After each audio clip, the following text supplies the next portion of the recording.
Hey guys, here we are again for another home workout. I'm going to walk you guys through the top again, guys, and all the way through each segment.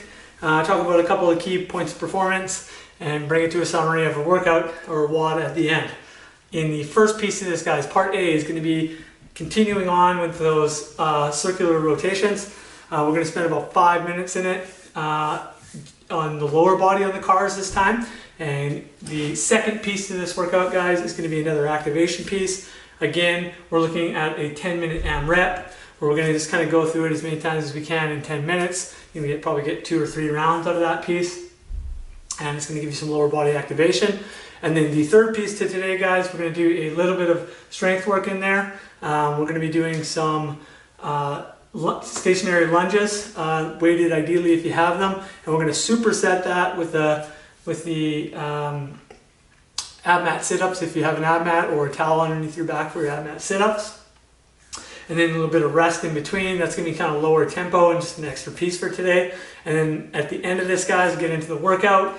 Just a couplet, 5 rounds for time, short and sweet, with some high heart rates, just kettlebell swings hinging at the hip, with some reverse burpees today, because there's a lot of burpees that would be programmed going forward. We're going to try and change the dynamic of the burpee by doing a reverse burpee. If you've never done that, I will demonstrate and talk about what I'm looking for.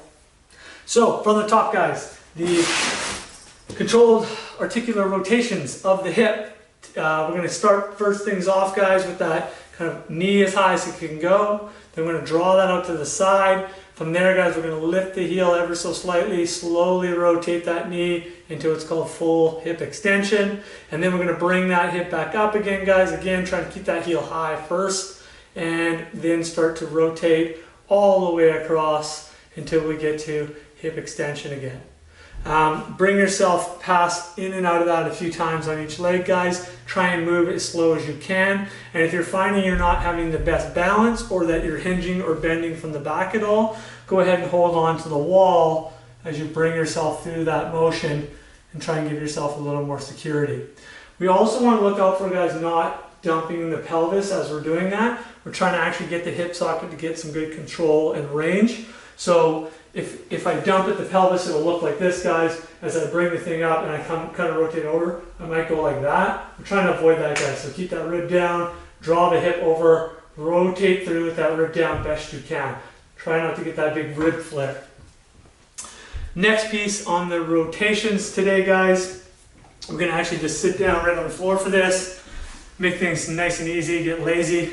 Put your hand underneath your knee and grab your arm here and grab the front of your leg. And then we're going to just rotate the toes out first and extend up, and then rotate them in and extend down. Rotate out, extend up, rotate in, flex down. After you've done a few passes of that, guys, go the opposite way. So the toes in first, and we're going to extend up, then we'll rotate out and flex down. Toe in, rotate up. You get the idea, guys. Just passing through on the knee there, moving through the tibia a bit, guys. Next piece of this, now that we're on the ground, is just going to be some cat and cow, guys. We're going to get into the cow position and then slowly rotate through each segment of your spine into that scared cat position. Slowly bringing it back again, guys, into the cow position. Those are your pieces today, guys, under rotations. Spend about 5 minutes there. Move slowly. Think about control. Feel your body. Be mindful in the moment. Next piece, guys, is that activation piece. Hopefully I can remember each piece of this. It does start with lunges. We're going to do 5 per leg, guys. Lunge backwards and up and squeeze. We're going to do all those reps on one leg first and then on the other leg. Looking for that 90-degree on the lunge, guys. Good control. When we're up and squeezing, ass, quad, everything gets to full extension.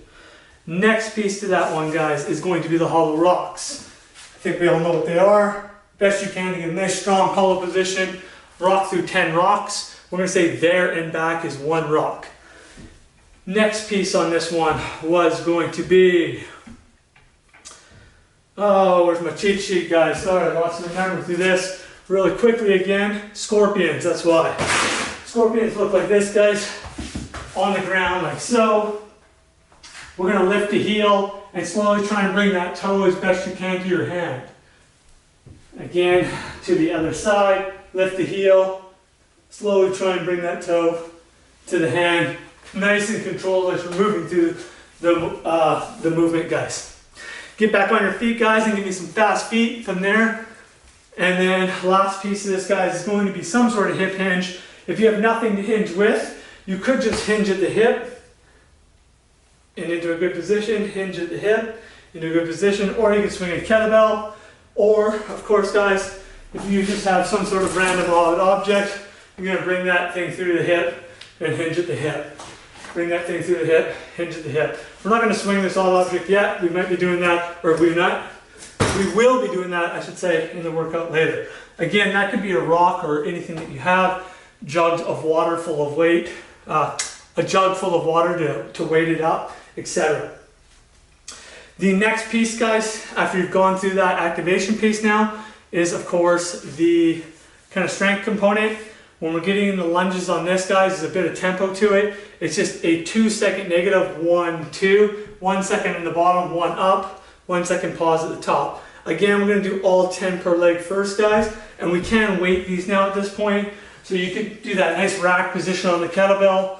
Tom always likes to kind of get it in that arm socket there, guys, nice and tight to you, and you can lunge like so, 1, 2, 1 and up, 1 second between, 1, 2, 1 and up. You're gonna get that 1 second pause from the bottom, guys, squared up, good position in the bottom lunge, stand and squeeze.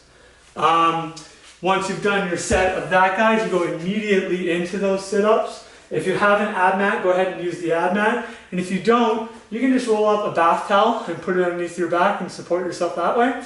And then, of course, guys, a nice open hip position and doing your sit-ups. When you're sitting through today, guys, especially because these are kind of slower, not for conditioning, we're going to make sure we get to a nice extended position. And when we sit up, we're going to crunch first and then lift the chest up. Make sure we're all the way up in this nice full sit-up at the top of the position. That brings us to the workout, guys. Again, it's a simple workout.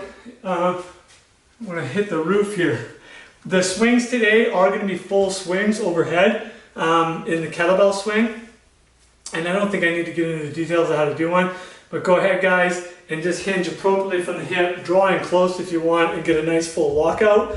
If you're not up to swinging overhead, guys, you'll scale today and just do a typical Russian swing with a bell, obviously, is not going to get quite as high.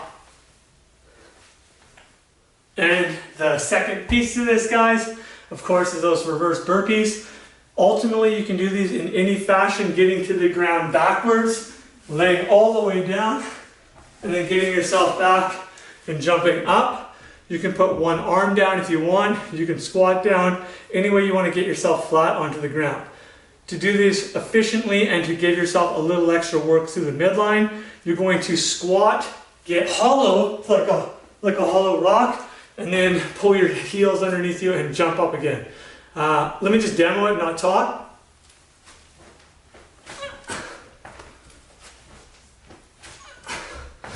The more you stay hollow through that portion when you transition onto the ground, guys, the easier it's going to be to rock and jump back up. You do have to rock backwards so that your back gets on the ground. Because the standard is that your back is going to get to the ground, so that would be a no rep. Your back has to be on the ground. So as long as you're rocking backwards to the point where your back's on the ground, you're good to go. 5 rounds for time, guys. Good luck on this one.